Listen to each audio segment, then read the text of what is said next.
Hello दोस्तों, नमस्कार। मैं doctor Manish sir PCB classes में आपका स्वागत करता हूं। आइए दोस्तों, स्टार्ट करते हैं। आज हम लोग प्रकाश की दैत्य प्रकृति के बारे में समझेंगे। ड्यूअल नेचर ऑफ रेडिएशन होता क्या है, इसको हम लोग समझा जाएगा। तो ध्यान समझिएगा आप, विकिरणों की दैत्य प्रकृति के बारे में, ड्यूअल नेचर ऑफ रेडिएशन के बारे में। विकिरणों की दैत्य प्रकृति मतलब दोहरा नेचर, दोहरा व्यवहार। विकिरण जो है, रेडिएशन जो है, वह दोहरा व्यवहार दिखाती है। अर्थात विकिरण की तरंग प्रकृति तथा कण प्रकृति दोनों होती है।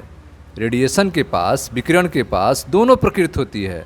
अर्थात विकिरण जो है तरंग प्रकृति को भी दिखाता है, वेव नेचर को भी प्रदर्शित करता है, और कण प्रकृति अर्थात पार्टिकल नेचर को भी प्रदर्शित करता है।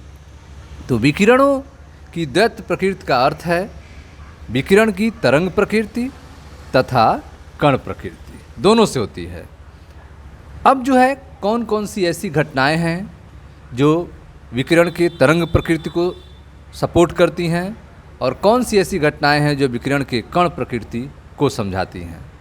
व्यतिकरण, विवर्तन तथा ध्रुवण जैसी घटनाओं की व्याख्या जो है प्रकाश का तरंग प्रारूप मानकर ही किया जा सकता है। प्रकाश तरंग है, यह मानकर ही हम व्यतिकरण, विवर्तन और ध्रुवण जैसी घटनाओं को हम समझा सकते हैं। ठीक है। कणिका सिद्धांत से, जो पार्टिकल नेचर है, कणिका सिद्धांत से प्रकाश के व्यतिकरण की व्याख्या नहीं की जा सकती है। कणिका सिद्धांत से प्रकाश के व्यतिकरण की व्याख्या नहीं की जा सकती है। प्रकाश के व्यतिकरण की व्याख्या जो है हम तरंग सिद्धांत से करेंगे। विवर्तन की व्याख्या जो हम प्रकाश के तरंग सिद्धांत से करेंगे। ध्रुवण की व्याख्या जो है हम प्रकाश के तरंग सिद्धांत से करेंगे। ठीक है। कणिका सिद्धांत को लेकर प्रकाश के व्यतिकरण की व्याख्या नहीं की जा सकती है।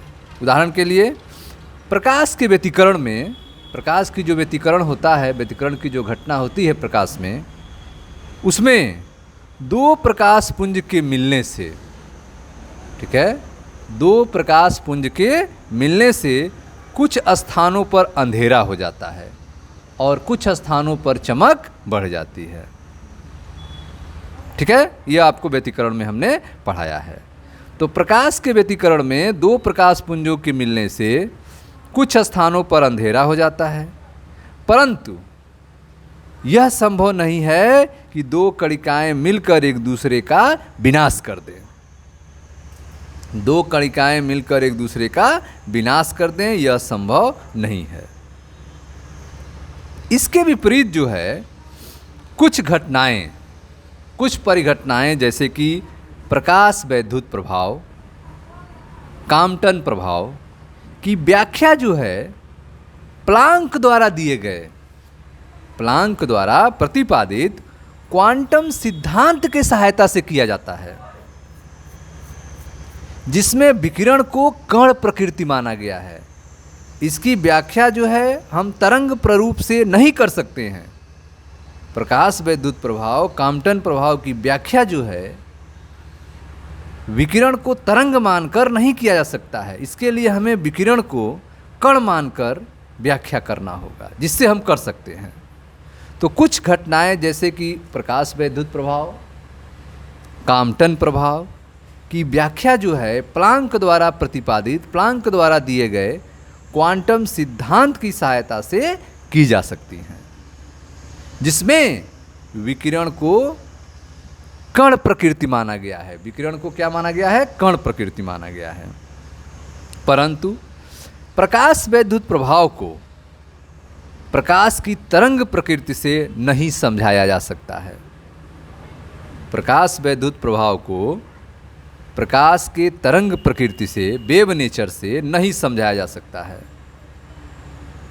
यदि प्रकाश तरंग के रूप में हो, ठीक है, यदि मान ले रहे हैं, तरंग के रूप को स्वीकार करेंगे, तो कैसे व्याख्या करना पड़ेगा, कहाँ फंस जाएंगे। तो यदि प्रकाश तरंग के रूप में हो तो प्रकाश की तीव्रता बढ़ने पर तरंग का आयाम बढ़ेगा।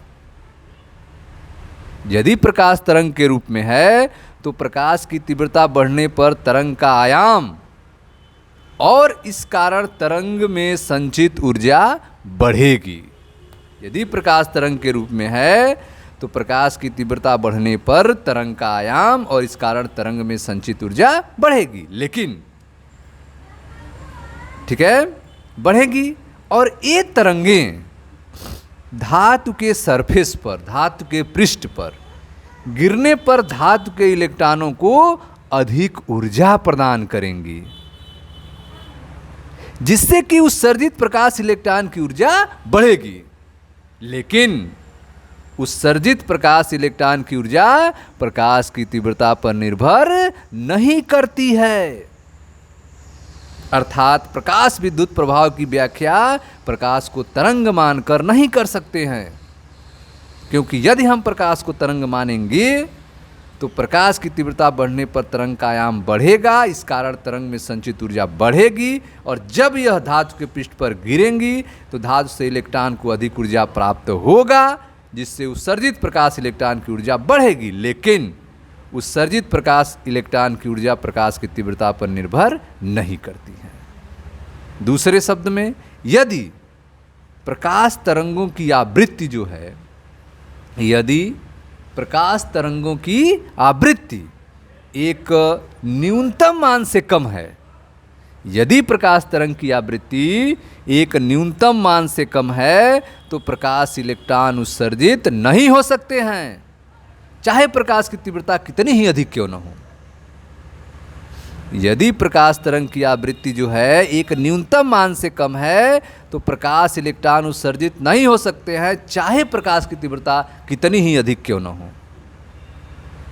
ठीक है, तो इससे स्पष्ट हो रहा है कि विकिरण जो है अर्थात प्रकाश जो है कभी तरंग की तरह तथा कभी कण की तरह व्यवहार करता है।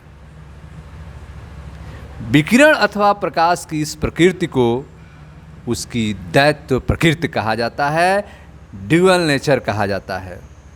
ठीक है, तो विकिरण या प्रकाश कभी तरंग की तरह तथा कभी कण की तरह व्यवहार करता है। विकिरण अथवा प्रकाश की इस प्रकृति को उसकी द्वैत प्रकृति कहते हैं, ड्यूअल नेचर कहते हैं। ठीक है स्टूडेंट्स, तो यह था आपका विकिरणों की द्वैत प्रकृति के बारे में। Thank you.